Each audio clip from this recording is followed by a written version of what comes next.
Clean up on aisle U! I'm on it, boss! Ow. Why are you like this? What do you think of...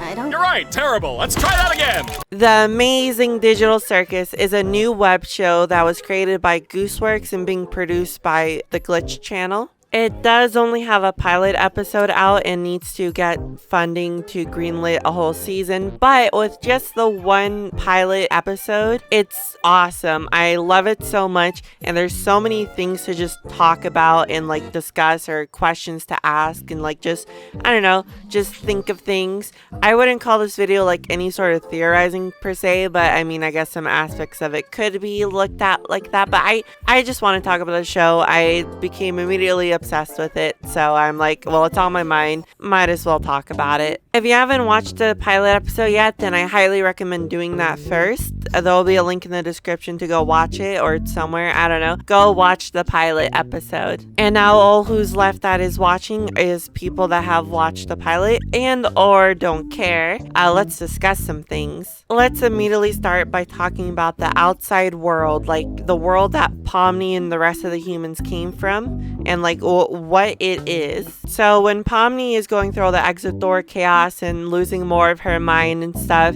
she ends up in a room with the computer headset and all that kind of stuff, and immediately seems like she recognizes it and is like, feels some like essential dread coming from it or something. So we can presume that that room that Kane like was making or whatever was likely based off of or modeled off of like the actual real life room, or at least it's very close. And we know that it is very likely very close to that because before the end credits roll, like at the end of the video, they end up doing a zoom out of like zooming out of everything. So they zoom out to the circus tent, they zoom out to like the whole like grounds, circus grounds, then they zoom out to the void, zoom out a little bit further, still kind of like further out in the void, and then they zoom out through the computer screen, and this is what we see, and it looks very similar, probably almost exactly the same as the room that Kane made in the exit door like situation that Pomni saw. So I feel like it's very fair to presume that this is what the actual room is. That computer is what is hosting the digital circus, or that's what the digital circus is on, and that headset that's on the table is the headset that people will put on and then get stuck in the game in. Now, a few questions though. As you can see, all the tech looks very like old or like old style tech or whatever. Like that looks like some early home computer stuff. Doesn't look like that high tech of technology, or at least compared to like our real life technology right now. And so it brings some kind of just like, is this supposed to be like really old tech that was abandoned? Or is this actually during that time, but like this place itself is just abandoned? Or like, I mean, this place itself is very likely abandoned no matter what. But regardless, it's like, so this either helps us kind of imagine like what time all this takes place in. Like it maybe takes place in like the early 2000s, early like 1980s, I don't know. I'm not that well versed into like what kind of old computer this is likely modeled off of, so I don't know what the time period is, but it's around that time probably. But something that's just like, I don't know, just in my head, I'm like, if this is like old tech around that time, how did they have the technology to, one, make like a proper VR thing, or I guess any sort of headset thing that like reads someone's mind or whatever? And how, like, I don't know, how do they have such sophisticated AI and VR tech like this with this technology? Like, that's confusing. And it could probably be answered in so many different ways. Maybe it's some kind of like, I don't know, magical item thing that has cursed energy into it, whatever. We can go into like analog horror tropes or whatever, stuff like that. Like it like, I don't know, maybe it has spirits in it. It's imbued with some sort of magical power and supernaturalness, and that's just how it works. That explains it away. Or some kind of like forbidden tech that has been being worked on behind scenes, behind closed doors, that the general public doesn't know about, like military tech or something or whatever, which does feel a little more plausible possible in terms of like being grounded in reality, maybe. Because I mean, like in real life, the military does develop tech and like behind closed doors before the public knows about it. So I don't know, that would kind of make sense. But it's like, what were they working on? What were they trying to do? Were they purposely making a headset that could upload a consciousness to into a digital realm? Was that on purpose, or were they just literally just trying to make a fun little VR game and it just happened to go oopsie daisy? It's a little hard to know, but regardless, the answer very much could be don't think about it too much. It just works. In this universe, they had the tech and the tech is there and it just works. Don't worry about it. And that could very much be the answer, and I'm all right with that. I've also been seeing online some people talking about that they think that it's probably like a post-apocalyptic kind of world situation, which is fair. I mean, like in a way, a little part of me kind of hopes it's not in a post-apocalyptic kind of world thing, because that's just kind of been a trope that a lot of things are using a lot. But it is a very fun trope, and at the same time, I do very much enjoy some post-apocalyptic-ness. So if it is actually some sort of thing like that's fine and is always fun to explore and has cool ideas to spawn off of. But going along that lines of thinking of people like their guesses or their headcanons or whatever, that's a post-apocalypse kind of thing, or the world is in ruin, whatever, that people are knowingly or on purpose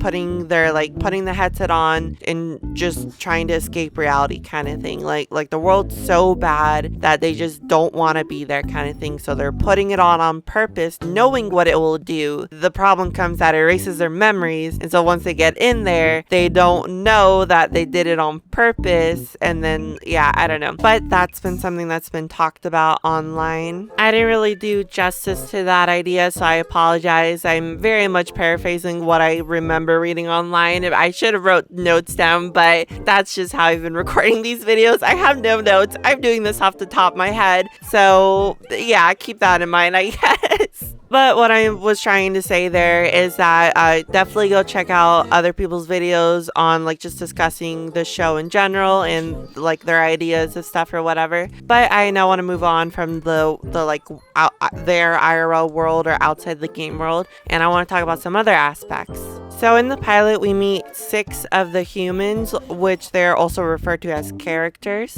And then there is also a 7th character who we end up learning became abstracted and is now no longer in sane condition, I guess. But something that's interesting to think of is like all of these humans were in the same situation. They all put on the headset, got stuck in here, and a lot of them have been in here for a while. Jack says most of them have been in here for like several years.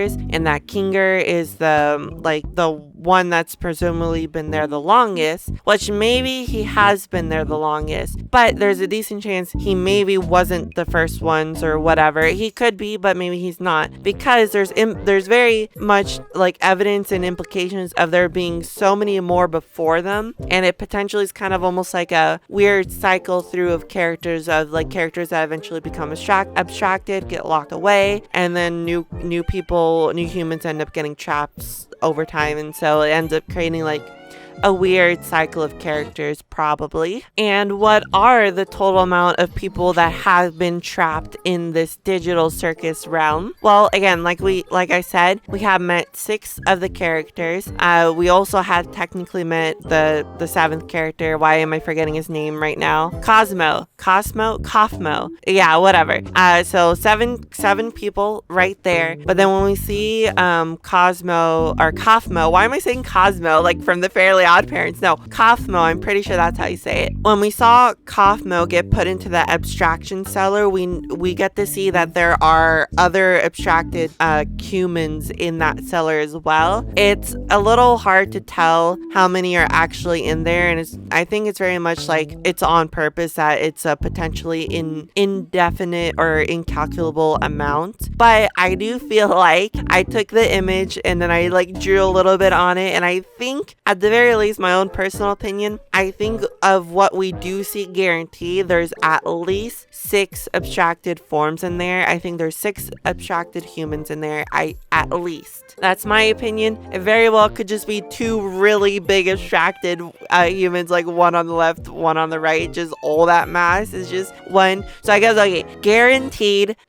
there's at least 2 abstracted humans in there because of the left and right side. But I think there's at least 6. But there's also very much potential for more if you try and like roughly fill out shapes in the background of the darkness. You could probably fill it out to be a lot more. So considering that there might be more just lurking in the far background darkness that we just can't see because of the lighting or just how they want to dramatically show it to us, there could be of upwards to like, I don't know, 10, 15, 16 more than what we're seeing. So 6 plus, let's say 16, so 21 if that's how you do math, right? Yeah. And then 21 plus the 7 characters including Kaufmo, which would be 28. So potentially around 28 people have been trapped in here, potentially even more people. A small detail that would be interesting to like, I guess, talk about or theorize about or whatever is that if you look in like the bottom corners of the image of like the abstraction seller, you can notice some interesting reflections of like the abstracted figures that kind of have like a water or liquid effect. So they're in some form of liquid. It could be water or it could be a mysterious liquid. So I think that's interesting. I don't know if that means anything. Here's a potentially far out idea, but maybe after such a long period of time, an abstracted person gets so abstracted or their mind just gets so far gone that they don't even have like a weird abstracted form. They lose all sense of shape of anything and just become like literal like puddle of liquid and just it's almost essentially disintegrate and basically are brain dead. And so maybe all the liquid that they sit in is just literally previous liquefied abstracted people. And if that is the case, then that means there have been so many people, and this has been going on for a really long time. But it very well might not be the case, and it could just be like water or something more silly like fruit punch or something.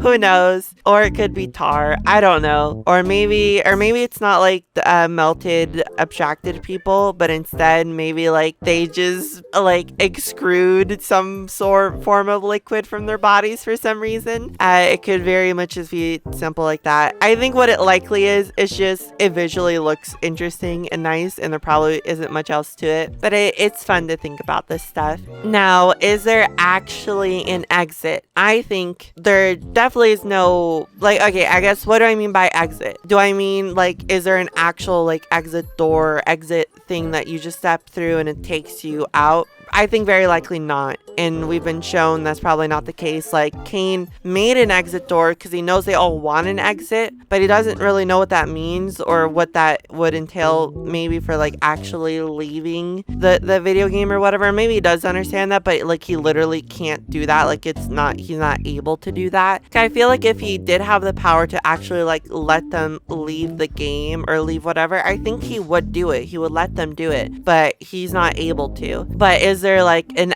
will there actually be a way for them to get out, or will they get out at some point in the series? Do I think that? I think there's a chance. I think it might be a little more interesting / a little sad or whatever if they just keep it as that there is literally no way out. But it would still be interesting to see more like close calls or whatever, or like, I don't know, things that keep their hopes up, or specifically Pomni's hope up of like trying to find a way out. But also it'd be interesting to see Pomni slowly accept her fate and just succumb to this being her new life. At the very least, I do very much hope that we can learn more, even if there is no way out, or if there's no like quote unquote good ending of like the characters being able to leave the digital world or whatever. I am kind of hoping that we are able to learn more about the outside world, the situation, how it all worked, how they got trapped in there and all that kind of stuff. I think that would be kind of interesting, and I hope we can learn more about that. There's probably more that could be talked about of just this one pilot pilot and all sorts of stuff or whatever. But I think that's pretty much all I can think of at the moment, or I feel like talking about. I hope you enjoyed me talking about this stuff, and feel free to discuss more in the comments of this video or just discuss in general. I do really want this show to be able to be greenlit. I really like the pilot. I'm very hopeful, and I think it can be a great show. And if you have watched this whole video, then you probably are a fan of the Digital Circus as well. So yeah, definitely show your support for it to help make it more possible. And they said they also, like, if you buy their merch for specifically the Digital Circus, that can help it be more possible. By it helps fund it and all that kind of stuff. Yeah, if you want the series to be a thing, then definitely support it. I mean, you probably don't like just supporting it anyway. Even just watching the video